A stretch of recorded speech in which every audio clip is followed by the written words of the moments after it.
Asia Wilson, the MVP of the WNBA, the greatest player in women's basketball that nobody cares about. She was called on tape a year ago. Us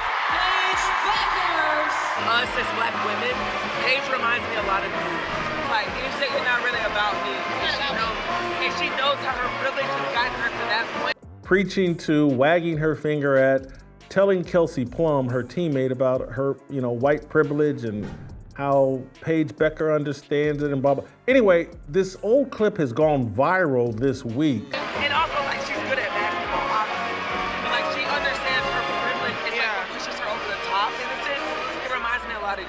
And I mean, that's a compliment. Raise your hand if you've ever had to pay reparations to a WNBA superstar. No one? Well, Caitlin Clark might be the first. Aja Wilson just threw down a challenge that's got everyone scratching their heads. What's the deal? Rookies often pay their dues in a certain way, right? To everyone's surprise, Aja is turning the tables on everyone. A long-standing custom in the WNBA is the way rookies approach the more seasoned players. Showing that you comprehend the league's culture is more important than merely showing respect for your elders. Rookies would typically treat veterans to supper or maybe purchase them a small gift. In a sense, it's a ritual that signifies, hey, I know you've paved the way for us. However, Aja Wilson, the regulations aren't being followed by her. She has completely flipped the script, and now everyone is talking about it. The way this thing was going viral, like you said, Jason, and I saw the comments, which I was liberally retweeting on Twitter, there should be a hashtag now, Stop Asia Hate.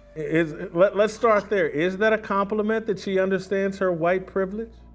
I mean, what is she really saying? Like, hey, white girl, you know what, you cracker-ass cracker? You have a lot of white guilt, and I approve. But it's amazing, but this is the problem that a lot of people have with Caitlin Clark fans and supporters. They don't buy into it. Imagine for a second that Aja isn't requesting that Caitlin Clark adhere to tradition, but rather demand something entirely new. She is requesting compensation. Yes, that's correct. A beginner's preparations. Allow me to explain it in layman's terms before you become worried that this may include some complex legalese. People are confused and are sharing this news because of the way Aja delivered it. Caitlin can't even sink a three-pointer. The internet is going ballistic over it because of its unexpectedness, playfulness, and impact. Like dropping a match into a gasoline pool, Aja's comment became viral the second it appeared online. Boom, responding immediately. The audience is going absolutely crazy, trying to decipher her meaning. One of the more interesting aspects of this fanhood is that some of the biggest supporters of Caitlin Clark are not whites. They're actually black males. But that's the issue, though. I don't understand this. Many of these people, like Asia, are so used to being able to dispense and force white guilt upon others. This has become, Jason, and tell me if you agree or disagree. This NBA playoff ratings dip post Caitlin Clark is the sports version of white flight and gentrification. Is this real? How serious is it? Is it a metaphor for a greater truth? They are all very outspoken with their opinions. Some of Aja's admirers are rolling their eye, assuming it's simply her being Aja, constantly prepared to crack a joke. A number of people are digging hard into the matter, trying to figure out if there is anything hidden. Is she referring to the treatment of newcomers? Is it the weight that newcomers are expected to carry? Is it really that complicated? Or is it really a sly ruse to get Caitlin involved? But here's the thing, Aja isn't your average player. Off the court as well as on it, she is a formidable opponent and a league MVP. People pay attention when she talks. You hate it when they're here. You don't like their presence. Oh my God, look at what they're doing. They're so awful. Then when they leave, the Caitlin flight, oh my God, I can't, what do we do now? Isn't it the same thing? Yeah, it's a good analogy. Yes, it is. And these players that are now complaining, if there are any, about the ratings, about being abandoned. Well, wait a minute. So that has become something that for them, that word, problematic. And it's also set up a cultural debate on the other side of the street. Many of you were the very same ones that was pointing the finger and saying you're racist and we don't want or need your support.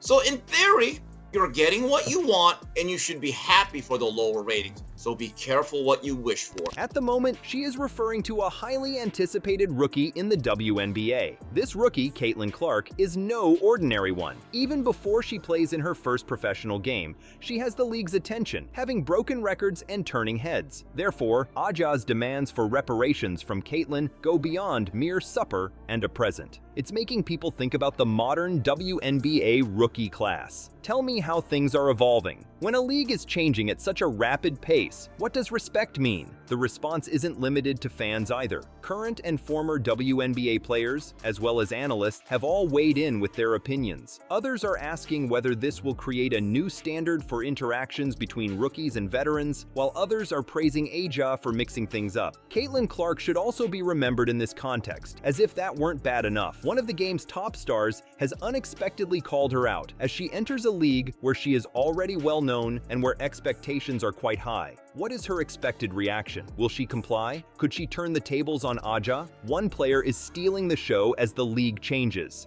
But to me, it was a message being sent to Caitlin Clark of like, you want to come into our league, this is how you need to be.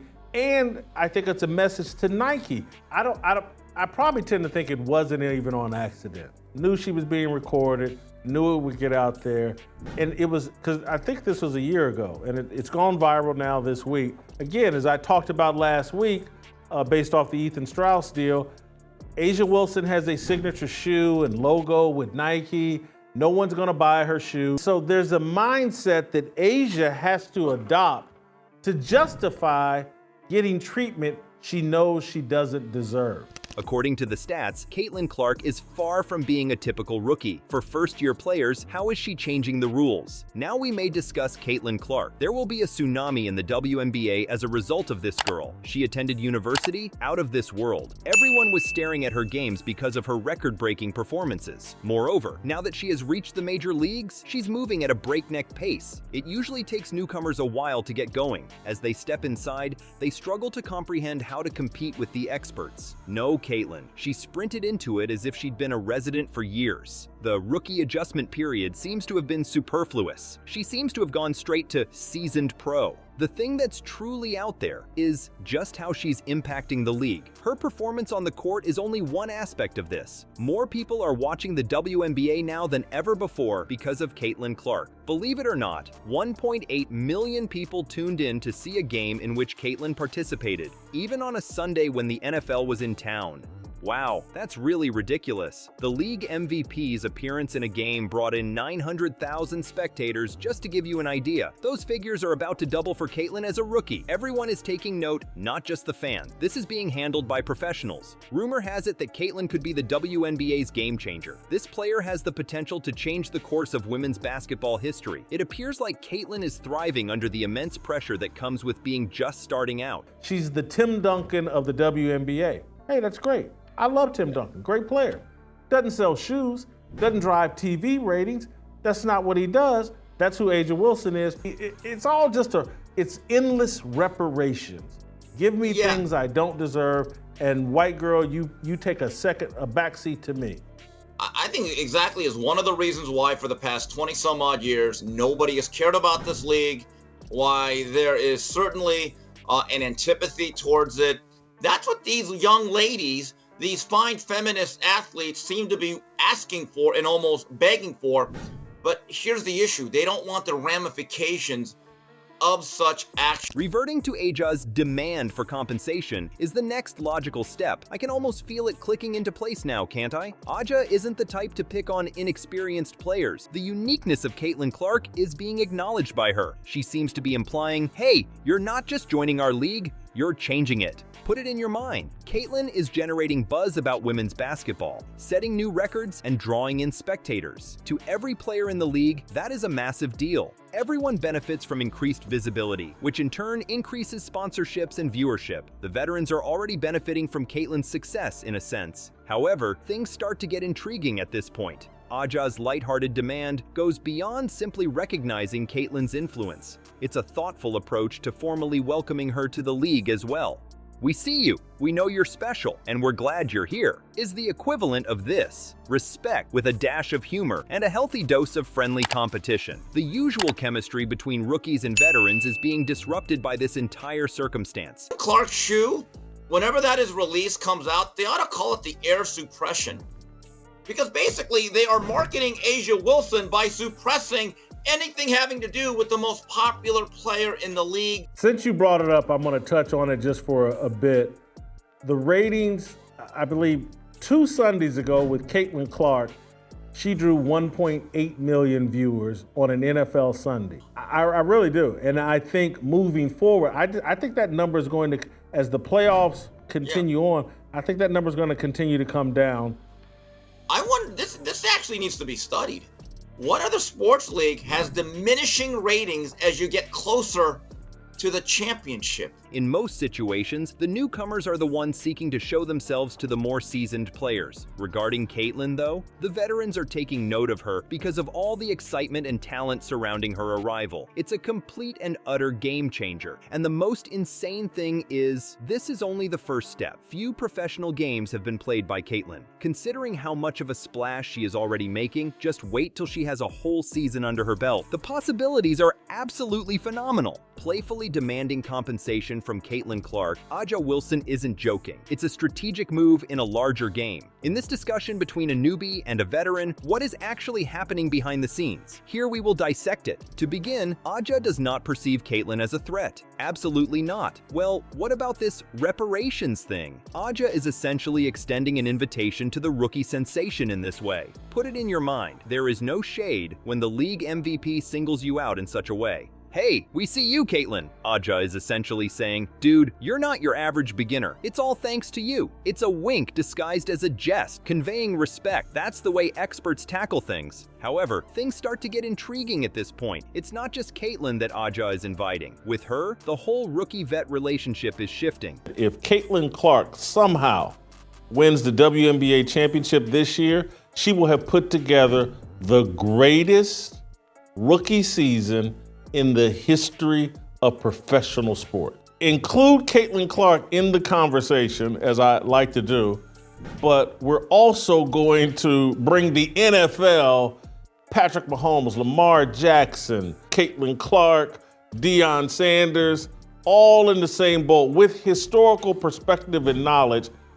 And more than anything, I'm gonna blast the media. Rarely do seasoned players aim to impress their rookie counterparts. Everyone's favorite coffee-carrying grunt workers are here. That's exactly what A'ja is doing. With her need for reparations, A'ja is recognizing the influence of Caitlin even before she has played a complete season. "We're all being made appear nice by you already," it seems like she's saying. "Dinner is the bare minimum you should do." All eyes aren't on A'ja and Caitlin here. It covers every single WNBA team. Discussions over the league's evolution have begun when A'ja made a comment. How are newcomers currently handled? How does respect manifest in a league experiencing rapid expansion? The WNBA is changing at a dizzying rate, so keep that in mind. A whole new set of supporters, sponsors, and possibilities arise with each new season. A'ja has played a significant role in that expansion. Since Caitlin has joined the cast, the show's viewership has skyrocketed. It's beneficial for everyone, and A'ja can see that since she's intelligent. When A'ja demands reparations, she isn't joking with Kate. She's basically asking her to join a greater cause. "Welcome to the club, kid," it's as if she's saying. "With each other, we can accomplish incredible things." Moreover, did you hear? The WNBA is in dire need of it right now. It calls for A-list actors who can play off one another and craft compelling plots. Where are A'ja and Caitlin? That's impressive, and they haven't even set foot on the court yet. Imagine the media's coverage of this. People are talking about it in the news, on social media, and amongst fans. It isn't even playoff season yet, but the WNBA is generating a lot of buzz. For a league that is still trying to build its fan base, that is priceless. Publicity isn't the only consideration, though. The comment made by A'ja has sparked discussions over the culture of the league. When new talent emerges, How do famous people embrace it? How do they maintain a healthy mix of friendly rivalry and teamwork? Talks like these are what make a league stronger and more developed over time. The fans must also be remembered. They can't get enough of this. People are getting emotionally immersed in the league's personality, creating memes, and taking sides. You can cultivate a devoted following in that way. That's the secret to converting casual observers into loyal fans. The demand for compensation made by Aja may appear insignificant. However, in the realm of professional athletics, where each interaction is scrutinized and every comment has the potential to ignite a controversy, building a league is like watching a masterclass. The WNBA is more than simply a basketball league, and Aja is proving it to the globe. The plot, the characters, and the dynamics among the participants are what really matter. Beyond the numbers and scores, she's giving the fans something to root for. How about Caitlyn? She has an ideal chance to reply. Will she comply? Could she turn the tables on Aja? People will be monitoring her every move, no matter how she handles it. Every sports league dreams of that kind of involvement.